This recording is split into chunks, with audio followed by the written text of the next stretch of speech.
Selamat sore ibu-ibu semuanya. Selamat sore Pak. Saya John Roy Purba, pendamping dari Kota Pematang Siantar. Saya akan mencoba membahas tentang menjadi orang tua yang lebih baik. Ini ada di modul 1 ya, modul yang pertama. Nah, ibu-ibu, tentu semua orang punya impian untuk menjadi orang tua yang lebih baik dan berhasil mendidik anak-anaknya. Ada yang mau anaknya nggak berhasil? Tidak. Ya, tentu tidak. Semua orang tua mau anaknya berhasil. Tetapi bagaimana caranya?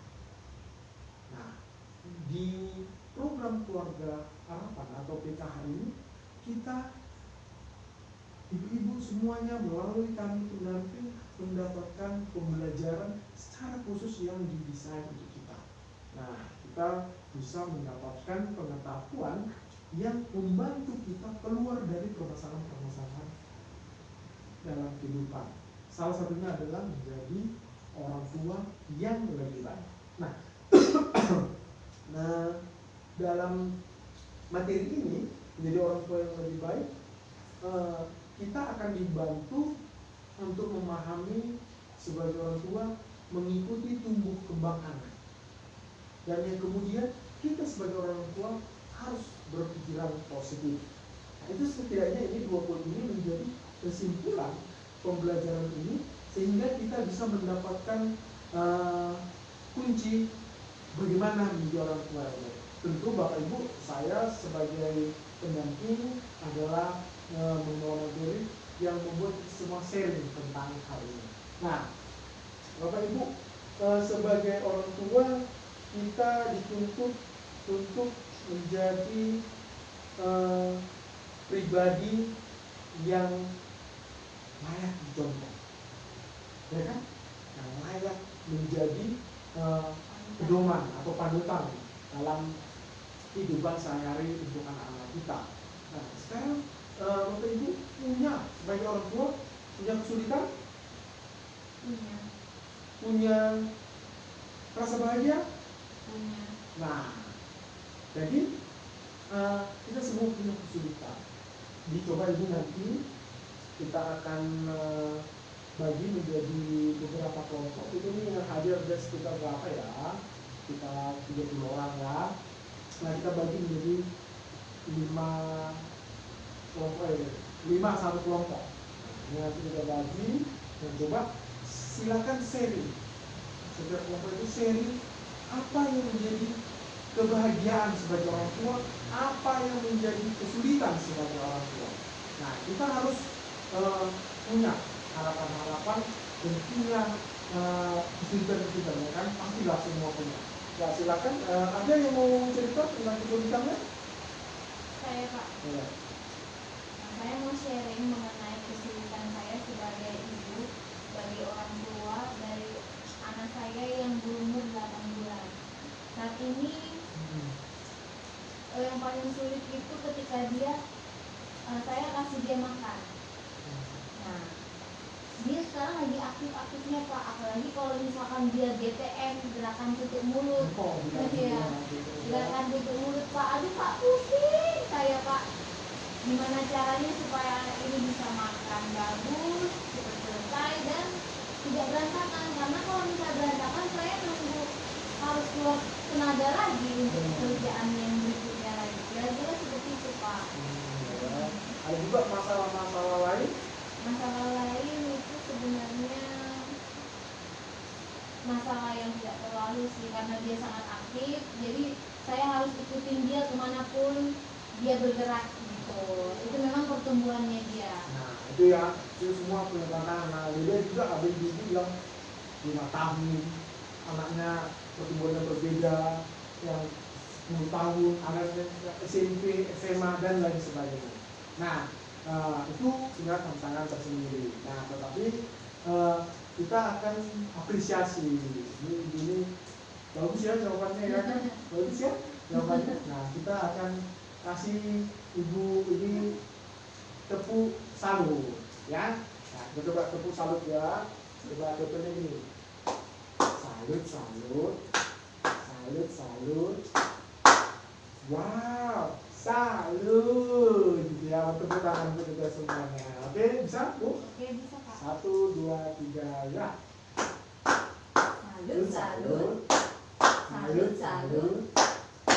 Wow, salut. Ya, oke ya.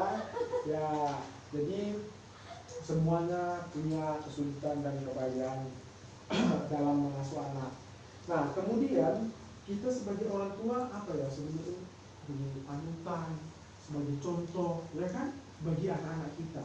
Nah, kita sebagai orang tua harus punya motivasi diri apa yang kita sampaikan itu juga kita lakukan. Nah, seringkali ya kan orang tua jangan seperti ini, jangan seperti itu, tapi orang tuanya begitu juga. Contoh yang paling sangat sederhana dan sangat umum sekarang di zaman digitalisasi ini, ya kan? Zaman digitalisasi apa? Handphone. Ya, HP itu sering sekali kita buat obat penenang, ya kan? Pada anak. Nah, tetapi kemudian lama-kelamaan setelah anak sudah makin nyaman, sudah makin enak dengan menggunakan gadget itu tadi, handphone itu tadi. Nah, kita yang masih kita orang tua ini megang terus kita larang, tapi di depannya kita melakukannya atau memakai handphone, maka ini menjadi bumerang sendiri. Nah, jadi artinya jangan untuk anak, tapi iya untuk kita. Nah, anak-anak itu taunya apa? Kalau ibunya melayani itu berarti aku harus bisa. Nah, akhirnya menjadi konflik, jadi timbullah kekerasan, dijewellah anaknya. Nah, itu nggak boleh ibu-ibu, ya kan? Nah, sebagai orang tua, kita tadi di awal tadi punya harapan. Nah, kita juga harus menjadi orang tua yang menjadi contoh untuk anak kita. Jadi contoh untuk anak itu saya kira sangat sederhana, yaitu dengan membuat apa yang kita lakukan, apa yang kita katakan itu didengar anak dan itu didengar anak, dan itu akan menjadi contoh buat dia. Nah, jadi kemudian kita tidak serta-merta bisa menjadi orang tua yang harus dicontoh memang terus, tetapi ada usaha yang harus kita lakukan. Tentu contoh ini tidak gampang ya yang kita lakukan. Nah, coba ini untuk mengilustrasikan ini ada sebuah permainan ya, bentuknya lagu ya. Ya, coba ini karena ibu juga udah capek duduk, ayo kita coba berdiri dulu ya. Nah, jadi ada lagunya. Ini udah umum kok lagunya, udah umum, tapi kita bisa semua. Kepala, pundak, lutut kaki. Nah, ayo. Coba, udah tahu ya semua? Coba kita kita bernyanyi dan bergerak. 1, 2, 3, ya. Kepala, pundak, lutut kaki, kepala, pundak, lutut kaki. Nah, oke. Nah, itu ya Bu ya. Nanti ketika saya sampaikan lebih cepat ya. Oke. 1, 2, 3, ya. Kepala, pundak, lutut kaki, kepala, pundak, lutut. Coba, ayo, coba ibu ya. Ayo, lagi sekali. 1, 2, 3, ya. Kepala, pundak, lutut kaki, kepala, pundak, lutut kaki. Ya, lebih cepat. Kepala, pundak, lutut kaki, kepala, pundak, lutut kaki, Kepala. kepala. Oke. Coba lagi ya, jangan duduk. Nah, artinya sekarang kita bilang kepala dan kaki. Artinya ini apa? Ini adalah ilustrasi bahwa apa yang kita bilang itu, apa yang kita sampaikan itu terkadang tidak sesuai dengan apa yang kita lakukan. Pembelajaran hari ini berharap menjadi orang tua yang lebih baik akan menghasilkan anak yang hebat. Jadi Indonesia ini, bangsa kita ini membutuhkan anak-anak hebat untuk ke depan. Itu adalah generasi anak-anak kita.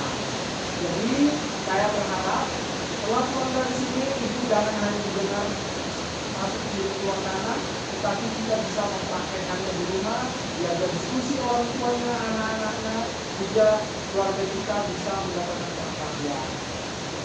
Itulah hebatnya di program Keluarga Harapan, kita semuanya mendapatkan pengetahuan untuk dilaksanakan. Saya berharap ibu bisa laksanakan bersama-sama dengan keluarga masing-masing. Selamat sore, sampai jumpa lagi di sesi berikutnya. Terima kasih.